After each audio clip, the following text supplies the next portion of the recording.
Hello बच्चों, आज हम लोग पढ़ने वाले हैं कक्षा पहली के हिंदी का पाठ 1। ठीक है। और आप देखते हैं जब हिंदी की पुस्तक की शुरुआत होती है तो यहाँ पर कुछ इस तरीके से आपको चित्र देखने के लिए मिलते हैं। ठीक है।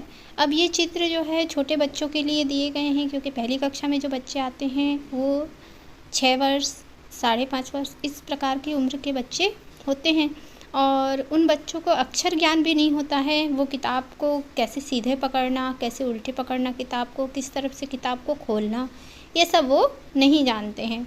तो ये जो चित्र है इसके माध्यम से देखिए, यहाँ लिखा है यह पुस्तक मेरी है। उनको ये बताना है, सबसे पहले हमको यहाँ संकेत है कि कौन सी पुस्तक किस विषय की है, इसका परिचय हम बच्चों से कराएं। जैसे उन्हें बार बार निर्देश दें कि चलो बेटा हिंदी की पुस्तक खोलो, अंग्रेजी की पुस्तक खोलो, गणित की पुस्तक खोलो। इस प्रकार से बच्चे धीरे धीरे ये जानेंगे, उनको एक उनके जहन में डिवीज़न बनेगा कि किस तरीके से कौन सी पुस्तक हिंदी की है, कौन सी गणित की है, कौन सी अंग्रेजी की है। तो वो अक्षरों में, शब्दों में, अंकों में, इन सब में जो है अंतर कर पाएंगे। लेटर्स को अलग पहचान सकेंगे, हिंदी के अक्षरों को अलग पहचान सकेंगे। तो यहाँ से जो है धीरे से उनके सीखने की शुरुआत हो जाएगी। साथ ही किताब को किस तरीके से पलटना है, सीधी तरफ से खोलना है, किताब को फ्रंट पेज की ओर से खोलना है, बैक पेज की ओर से खोलना है, ये भी जो है हमको उनको पहले सिखाना है। तो सबसे पहले हमको 2-4 दिन उनको कक्षा में यही गतिविधि करानी चाहिए कि उनको निर्देश देना चाहिए कि अपनी पुस्तक को आप खोलिए। और जो बच्चे क्या कहते हैं, कुछ बच्चे पहले से जानते हैं कि किताब को किस तरीके से खोलना रहता है, तो जो नहीं जानते हैं उनको हमको ये समझाना चाहिए कि किताब में इस तरीके से जो है हम पेज को पलट सकते हैं। ठीक है। और उनको बताना चाहिए कि ये हमारी हिंदी की बुक है, ये इंग्लिश की बुक है, ये गणित की बुक है। आइए देखते हैं अब इसके दूसरे पेज में क्या दिया है। यहाँ देखिए दूसरे पेज में एक चित्र दिया हुआ है जिसमें जो है शिक्षिका बच्चों को पढ़ा रही है। एक राउंड सर्कल में उनको बिठाया हुआ है बच्चों को, और उनको बताने की कोशिश कर रही है कि आज क्या क्या हम लोग पढ़ने वाले हैं, है ना। तो बच्चों को जब पहली कक्षा में बच्चे आते हैं तो उनको अक्षर ज्ञान बिल्कुल नहीं होता है ना। थोड़ा बहुत अगर उनको घर से ज्ञान होता भी है तो कक्षा में आने के पश्चात वहाँ के माहौल और जो हमारी पुस्तकें हैं उनको समझने के लिए उनको एक समय चाहिए होता है ना। तो यहाँ पर चित्र के माध्यम से बच्चों को पढ़ाना सबसे आसान होता है। यहाँ पर आप जो बच्चों की अभिव्यक्ति की क्षमता है उसको चित्रों के माध्यम से सरलता से उभार सकते हैं। देखिए चित्र में क्या हो रहा है इसके बारे में अगर हम प्रश्न करेंगे तो बच्चा आपको बहुत सारे उत्तर देगा। जैसे इस चित्र में क्या क्या चीज़ें हैं, है ना। कई बार जो है छोटी कक्षाओं के बच्चे जब आते हैं तो वो बोलना ही नहीं जानते हैं, बोल नहीं पाते। बच्चे के मान लो उसे कुछ पता भी है, क्या क्या उसको पता है ये बताने में वे असमर्थ हो जाते हैं, डर जाते हैं कक्षा के माहौल से। तो बच्चे के अंदर के जो डर है उसको हटाने के लिए हमको सबसे पहले उसको चित्र दिखाना चाहिए। चित्र को देख के बोलने में जो है बच्चा अपने आप को बहुत ज़्यादा सहज महसूस करता है। तो यहाँ पर जो चित्र दिया गया है उसको देखकर जो है आप उससे प्रश्न पूछ सकते हैं कि यहाँ पे जो कौन कौन बैठे हैं क्लास के अंदर में, क्लास में क्या क्या रखा हुआ है, शिक्षिका क्या कर रही है, कितने बच्चे हैं। इस तरीके से जो है आप बच्चों से प्रश्न पूछ के यहाँ पर उनका संख्यात्मक ज्ञान भी आप उभार सकते हैं। जैसे कितने बच्चे बैठे हैं अगर हम प्रश्न पूछते हैं तो यहाँ पर पता चल वो गिन के बताएंगे, है ना। तो इस तरीके से उनका संख्यात्मक ज्ञान भी यहाँ पर वृद्धि करेगा। कितनी वस्तुएं रखी हैं इसको पूछ सकते हैं, वे क्या कर रहे हैं इसके बारे में पूछ सकते हैं, है ना। तो ये जो है चित्र के माध्यम से जो है हम बच्चों को रोचक ढंग से पढ़ा सकते हैं।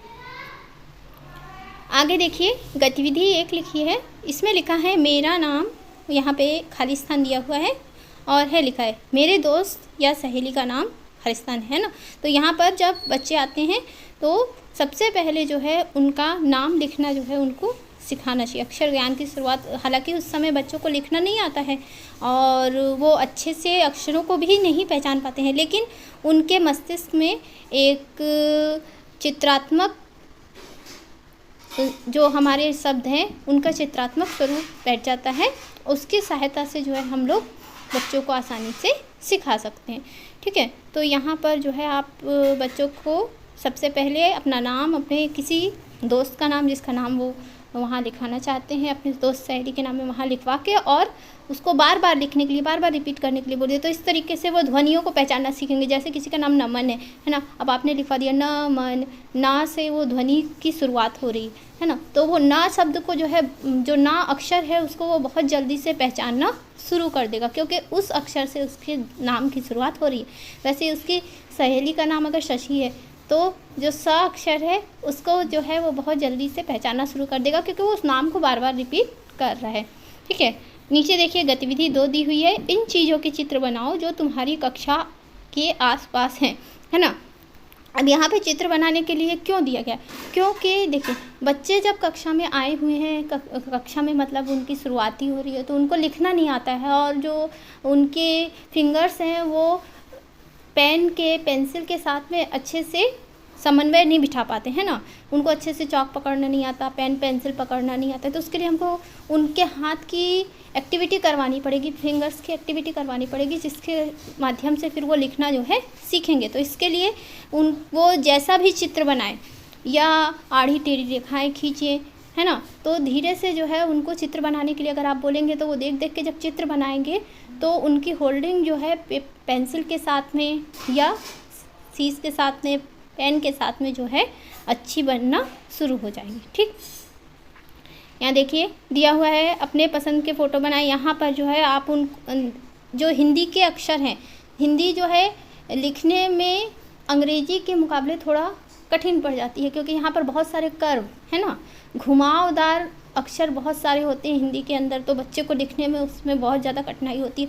तो हम यहाँ पर standing line, sleeping line, curve line, इस तरीके से बहुत सारी लाइनें जो है फ़ोटो के रूप में उनको चित्र के रूप में खींचने के लिए सिखा सकते हैं, है ना। गोला बनाना, इस टाइप के चित्र जो है उनसे बनवा के, उनसे रंग भरवा के, तो उनको मज़ा भी आएगा, और साथ में जो है पेंसिल को, पेन को होल्ड करने का टेक्निक भी जो है वो धीरे से सीख जाएंगे।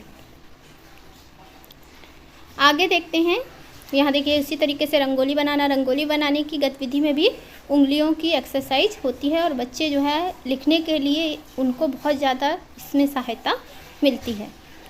अब आ जाते हैं हम लोग पाठ 1 में। पाठ 1 जो है एक कविता है, और क्योंकि बच्चे शुरू में आते हैं और उनको अक्षर ज्ञान नहीं होता है, तो कविताओं के माध्यम से जो है हम लोग उनको सिखाते हैं, जिससे कि कविता क्योंकि रोचक भी होती है और गाने में अच्छी भी लगती है, तो बच्चे जो है आसानी से कविताओं के माध्यम से बहुत सारी चीज़ें को, सबसे ज़्यादा जो उनकी स्मरण शक्ति है उसमें वृद्धि होती है। कविताएं को वो गा गा के आसानी से सीख जाते हैं। तो हाव भाव के साथ में कभी भी कविता को बच्चों को सिखाना चाहिए गाकर, है ना। तो चलिए हम लोग यहाँ पर पाठ 1 की जो कविता है जिसका नाम है आम की टोकरी, इसको यहाँ पर एक बार हाव भाव के साथ में लयबद्ध वाचन करके देखते हैं। इसका नाम है आम की टोकरी। 6 साल की छोकरी भरकर लाई टोकरी, टोकरी में आम है नहीं बताती दाम है, दिखा दिखा कर टोकरी हमें बुलाती छोकरी, हमको देती आम है नहीं बताती नाम है, नाम नहीं अब पूछना हमें आम है चूसना, है ना। तो यहाँ पर देखिए आम क्या है, एक फल है ना। तो इसके स्थान पर हम बहुत सारे अलग अलग फलों के नाम रख के इस कविता में बच्चे को अलग अलग फलों के नाम से परिचित करा सकते हैं। ठीक है, तो कविता मज़ेदार भी लगी हुई उन्हें, और बहुत सारे फलों के नाम से वे परिचित भी हो जाएंगे। यहाँ नीचे देखिए हम बच्चों से इस बारे में बातचीत भी कर सकते हैं कि क्या क्या सामान बाज़ार में बिकता है, सामान को बिकने का ढंग क्या क्या होता है। जैसे जो इस कविता में लड़की दी है वो कैसे कर रही है, टोकरी के अंदर में आम रख के बेच रही है। आपने आम और भी किस तरीके से बिकते हुए देखे, ठेले पे रख के बिकते हुए देखे हैं, दुकान पे रख के बिकते। तो इस तरीके से जो है बच्चे अपने आसपास के परिवेश के बारे में चर्चा कर सकते हैं। ठीक है, आप जो फलों के नाम हम अलग अलग लेंगे उनके चित्र बनाने के लिए बच्चों को कह सकते हैं, है ना। और साथ ही बच्चों को गतिविधि के माध्यम से भी बहुत सारे फलों के नामों से परिचित करा सकते हैं। अब हम यहाँ पे क्या गतिविधि करा सकते हैं ना, तो कार्ड शीट पे फलों के अलग अलग चित्र बनाकर, और उनके माध्यम से फैंसी ड्रेस प्रतियोगिता हम लोग यहाँ पे कक्षा में छोटी सी करा सकते हैं। बच्चों को सेब, केला, आम, नींबू इस तरीके से अलग अलग फल बनने के लिए कहेंगे, और उसके बाद जो है वो उस फल के जो गुण होते हैं, उसका स्वाद होता है, उसका रंग होता है, फल कहाँ लगता है, पेड़ पे लगता है या बेल पे लगता है ना, इसके बारे में बच्चों से जो है जानकारी एकत्र करने को कहेंगे। तो इससे जो है बच्चों के जो ज्ञान है उसमें वृद्धि होती है। ठीक, तो आज के अध्याय में बस इतना ही, और अगले वीडियो में हम लोग इसी कक्षा 1 के पार्ट 2 को यहाँ पर पढ़ेंगे। आपको हमारा वीडियो कैसा लगा? अगर अच्छा लगा हो तो हमारे चैनल को सब्सक्राइब कीजिएगा, लाइक कीजिएगा और अपने दोस्तों के साथ में शेयर कीजिएगा। धन्यवाद।